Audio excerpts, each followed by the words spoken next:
Very good. Okay, back to class. So last time, if you remember, we said that the that the preparation, the way to prepare, we Jewish people, the holiday of Shavuot that's going to be tonight. Shavuot is the commemorating, this year it's going to be 3,333 years from when we received the Torah on Mount Sinai. And it says that when we received the Torah, we were like one person. We were like one person. And that is the secret of receiving the Torah and of activating the Torah. Because the Torah is the secret of creation, it's the secret of peace, the secret of blessing. When the Jewish people do the Torah, then the world receives amazing blessings and prosperity and peace, and calmness, potential is revealed. But it all depends on the Jewish people. The Jewish people have to be a working,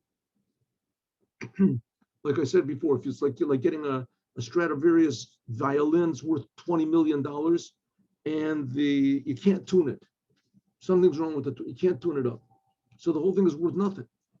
You can't play any music on it. It doesn't make any difference how simple the music is and how expert the violinist is. You can't play anything on it because you can't do it. Same thing with the Jewish people.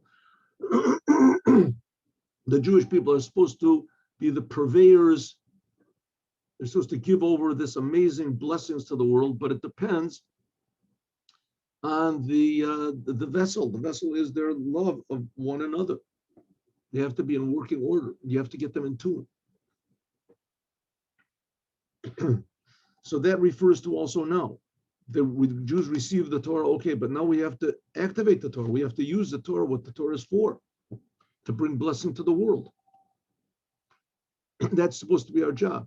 I just wanted to repeat one point at a time. It says that in the future, all of the non-Jews, all the Gentiles will be servants to the Jews. They'll serve the Jews, right? So, I mean, this is true, but what does it mean? What does it mean we'll serve the Jew, that everyone will serve the Jews? First of all, number one, it'll be meaningful work. It won't be just meaningless slavery, like it was in concentration camps in Siberia or something.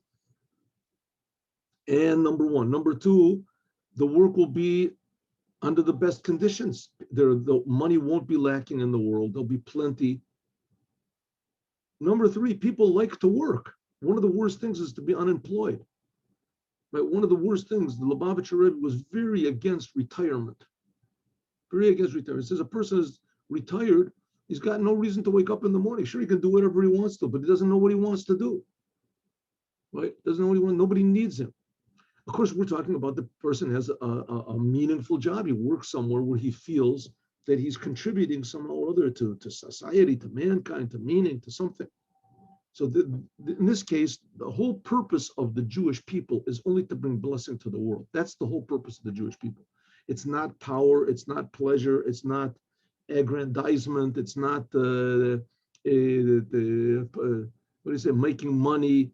That's not, despite what everybody says, it's not so. And the Jews might not even know it, but that's the fact. That's what a Jew is. The Jews are the chosen people. We're chosen to bring blessing into the world and make the world a good place for everybody. That's the job. Like Adam, the first man, he was put into the world in order to fix the world up. So that's the job of the Jews. And everyone will simply help them. Everyone will simply help them. Everyone will have meaningful jobs. Whatever the jobs are, I don't know. Maybe if things are becoming more, you don't even have to drive your car anymore. You have to just sit there.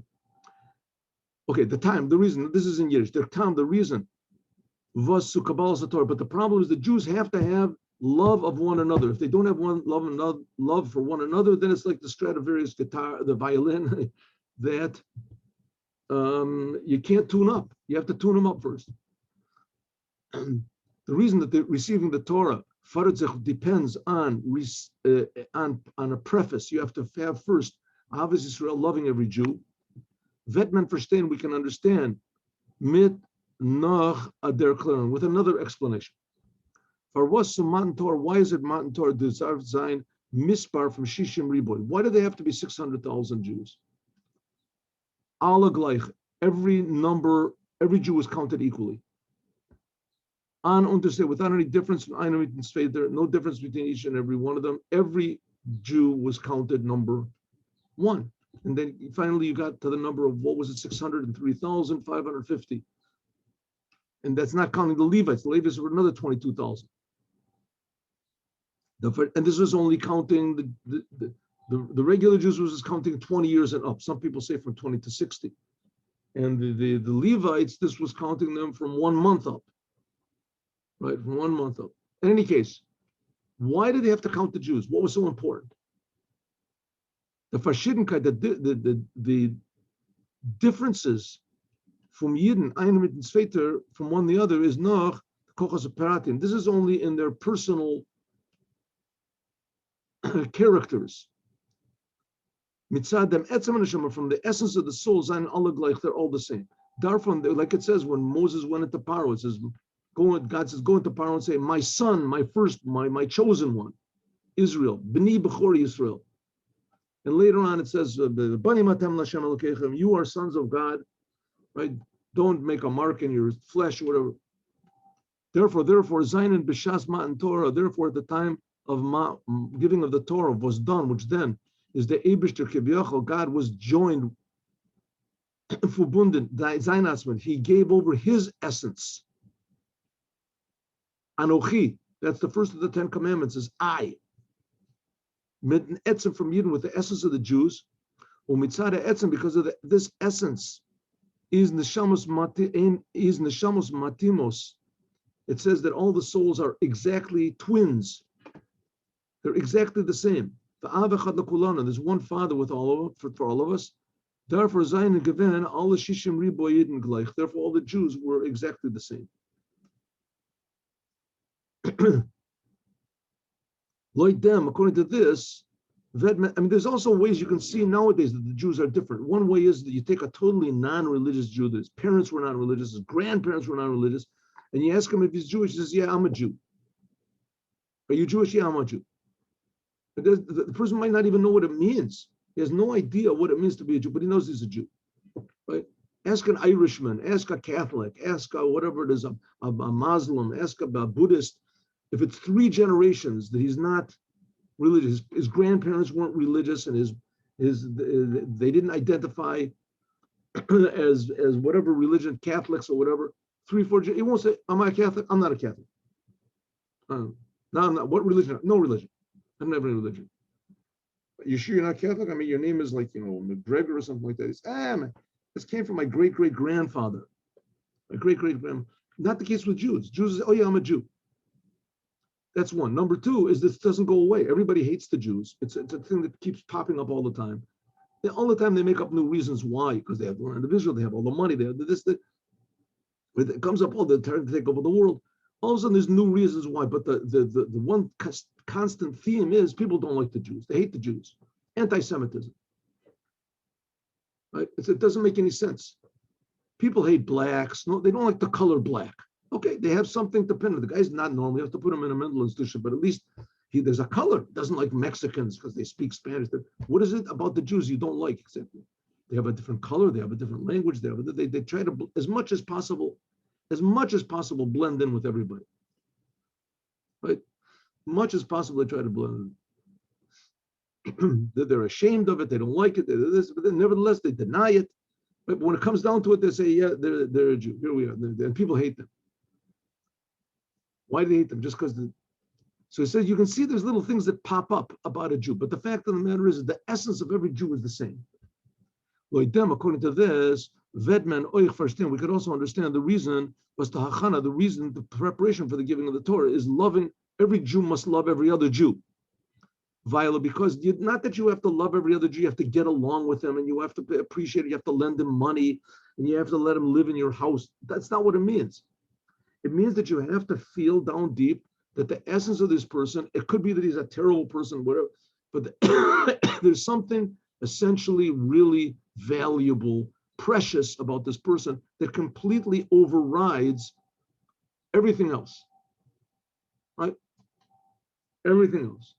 Like sometimes you get a person, he's rich, right? A guy's rich, he has billions of dollars, and he's a terrible, terrible personality, and he yells at everybody. But as soon as you find out that the guy is rich, you treat him differently. if he's willing to talk to you. Vila, because Durach was roofed men arois to etzem neshama. What does the essence of the soul come from? Durach Ahavat Yisroel, because that's what brings out the essence of the soul. It could be, in other words, in order to love every other Jew, you have to arouse your essence, and you have to then look for his essence. And then when you realize this person is a Jew, that thing about this person that everybody hates him because he's a Jew, that's the thing that's most precious about him, the fact that he's a Jew.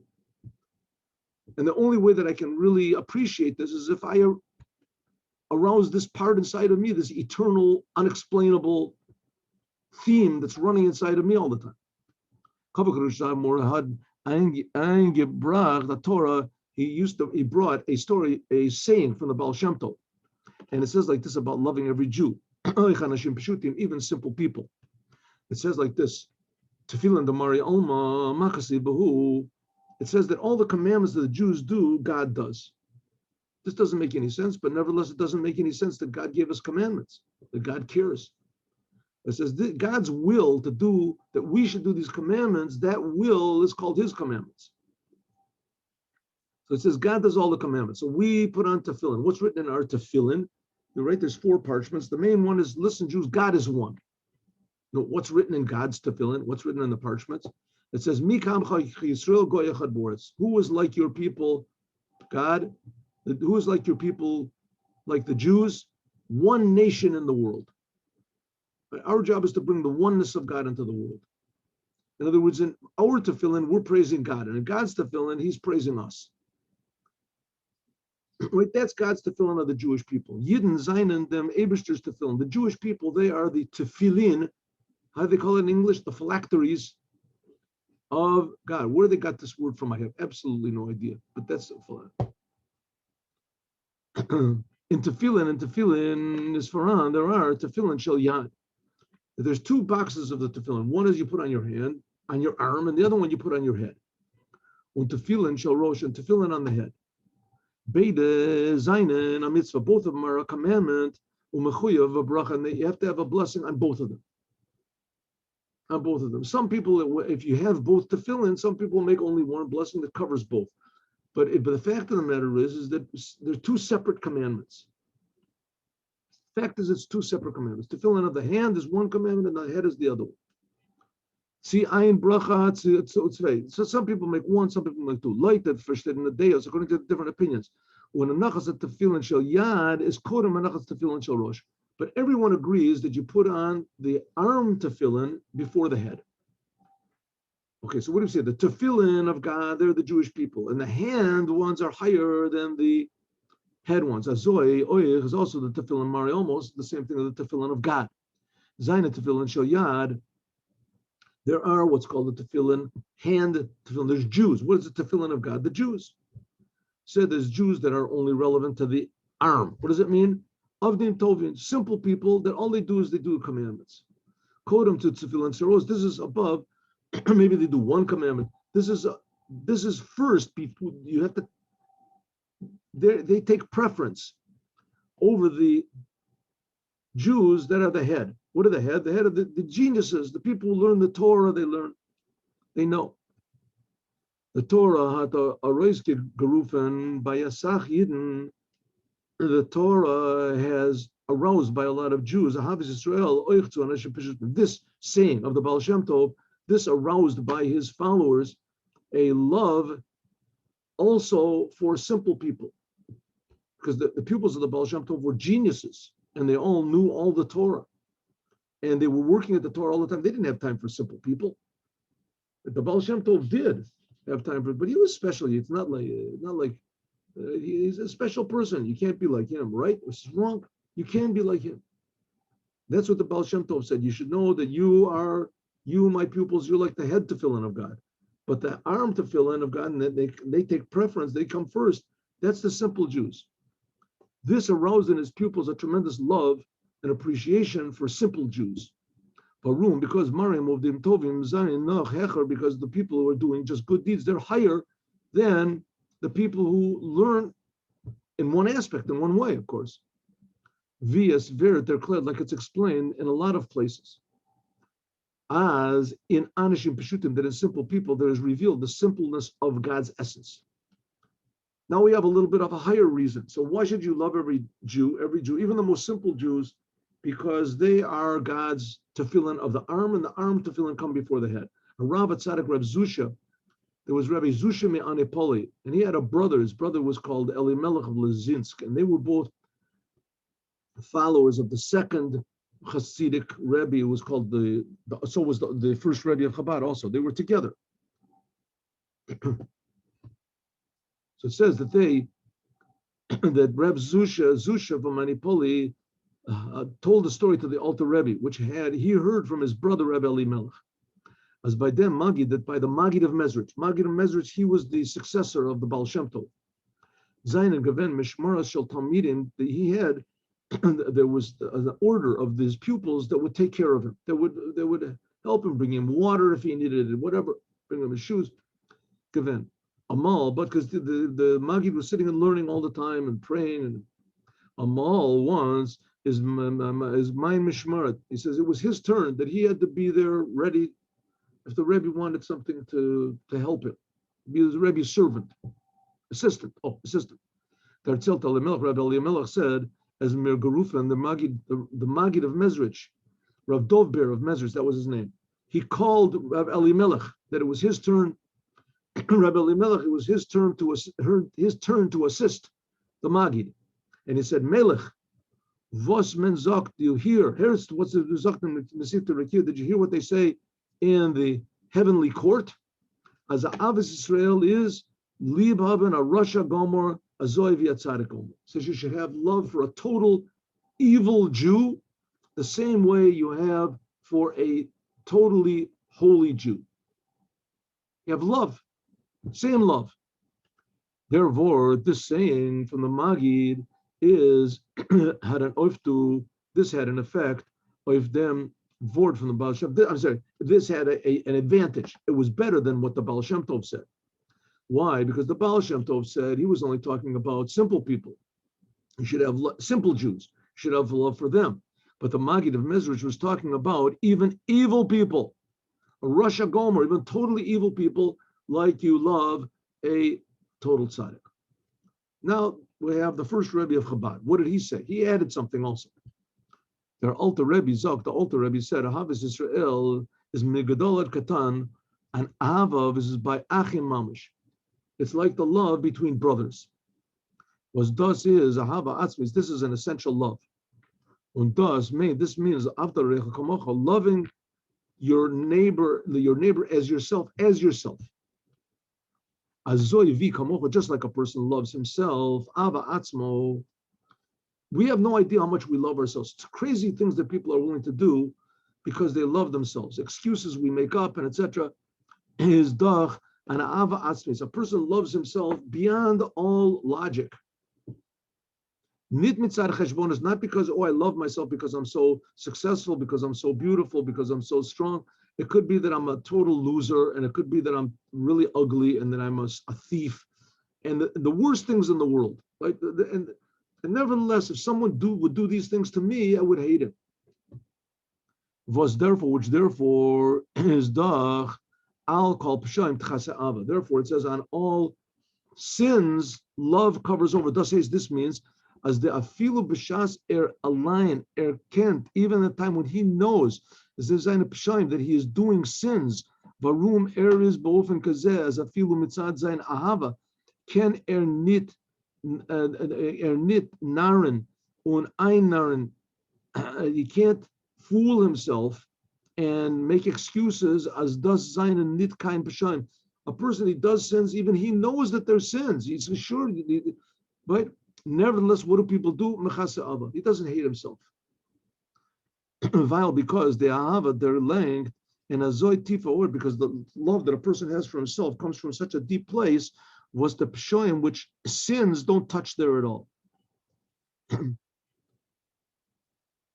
So in other words, just as you make excuses for yourself, you should make excuses for the other person. How can you do that? You make excuses for yourself because you love yourself.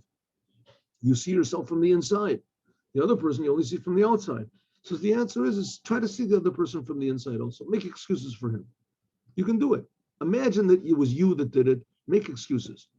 In order to raise roof in the Ahava, in order to arouse, but you have to have this will and desire to love the other person, to make excuses. The person spits in your face who does terrible things to you, and you have to make up some sort of excuses for him like you would do for yourself. In order to do this, you have to think. You have to sit and think. You can't take things at face value. But when you do think, come to love which is above any sort of intellect. How can this be? As the ahava to sveiten, the love for another person should be the same thing as a love to yourself. How can it be? After all, the other person is not me. Zainen in them, Svei Hezboros. There's two ways to understand this.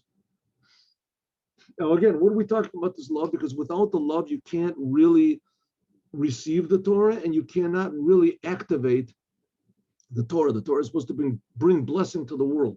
If there's no love of another Jew, you can't bring this blessing to the world. Ahavat Yisroel, loving the Jews and loving the Torah and loving God, they're really one. He's going to give us two ways of thinking. Loving the love of every other Jew, which is very difficult. Loving the Torah, which is not so hard, but if you're intellectual, you can like the Torah. And loving God are totally one. Ahavas Hashem, the love of God, by Yidden is Dach Ahava Atzmi. This is essential love. Varum Banim Atem Lashem Elokechem, because every Jew down deep loves God. Every Jew, the Jews are the sons of God. Just like every person needs a father. It doesn't make any difference who the person is. They need the father, despite what the communists say and whatever say. They need their father. Un azun or Freud or whatever. Un azun mit sein father, a son with his father, seinen ein etzem. A son and a father are one unit, one essence. Therefore, loving every Jew, which comes from loving God, then you love the one that the beloved, in other words, that God loves. This is an essential love. Number two, noch tiefer, even deeper. So one reason to love every Jew is because God loves every Jew. Because every Jew automatically loves God. That's what the essence of a Jew is. So therefore, you love every Jew. Here's a deeper way. Alle Yidden, all Jews, sein and ein Zach, are one thing. A person could say, I don't believe in God. How can a person usually doesn't believe in God, also doesn't believe, that, at least he says he doesn't believe in God, also doesn't believe there's anything special about the Jews either.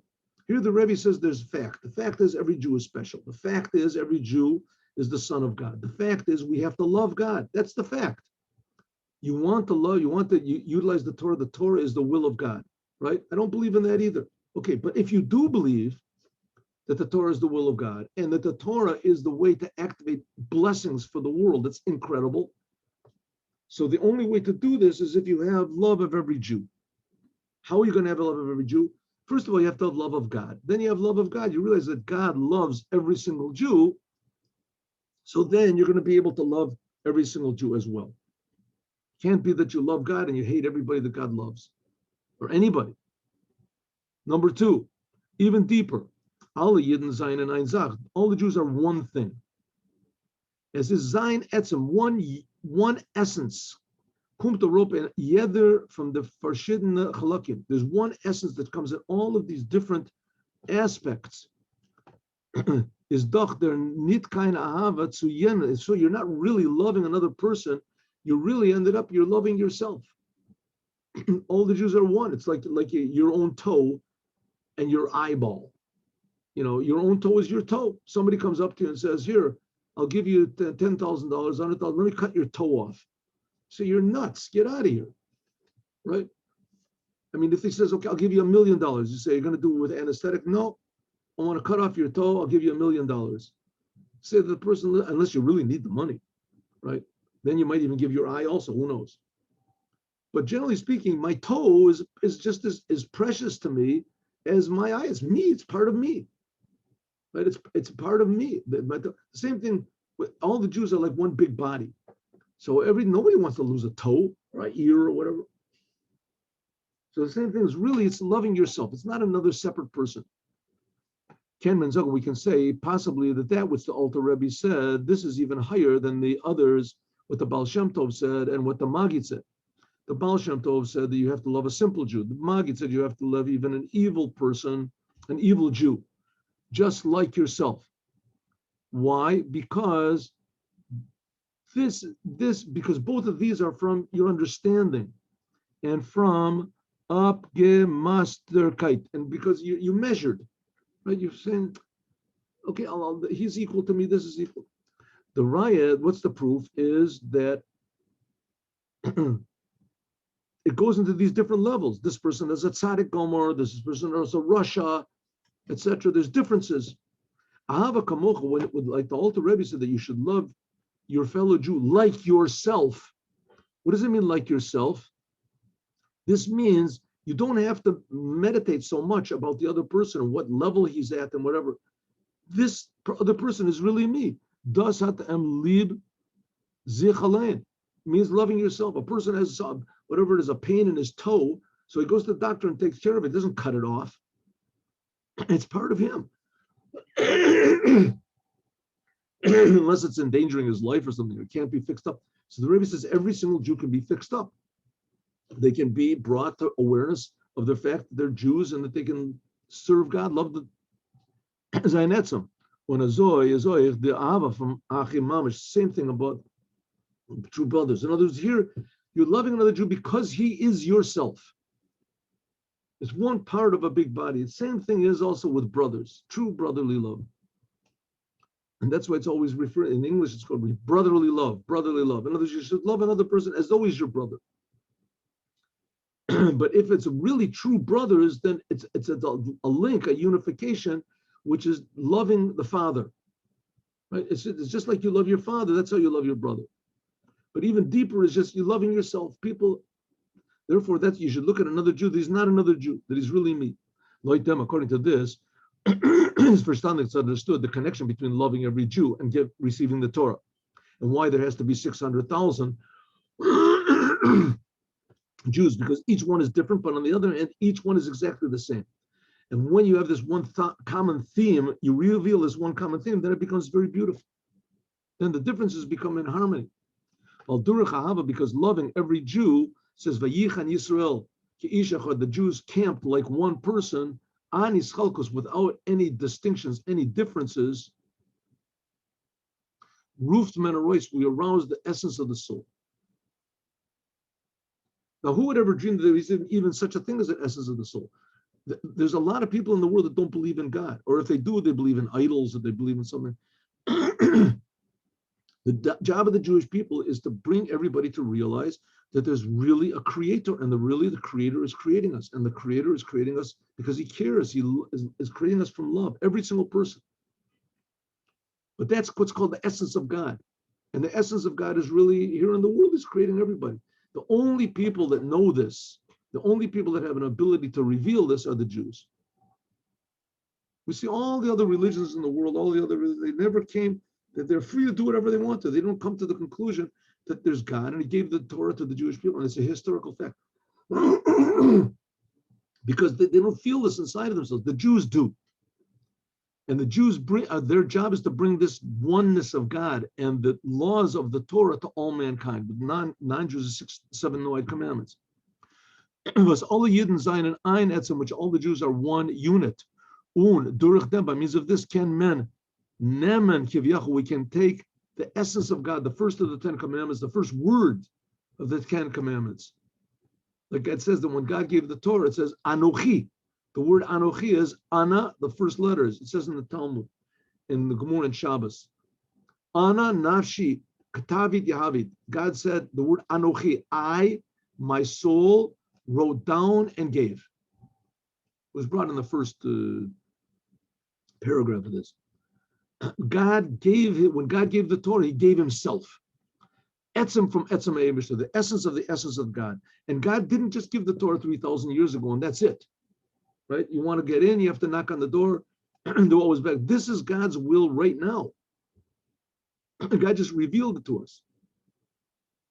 Like I said a lot of times, like if you get an anatomy book and it shows how the skeletal system and the muscular system of a human being, you don't look at the book and say, this book was written in 1950. This is an old book that's 70 years old. Come on. It's not the same.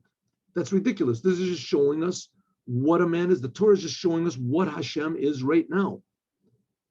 And not only that, the Torah is the will and the wisdom now. So this essence, in order to reveal this now in the world,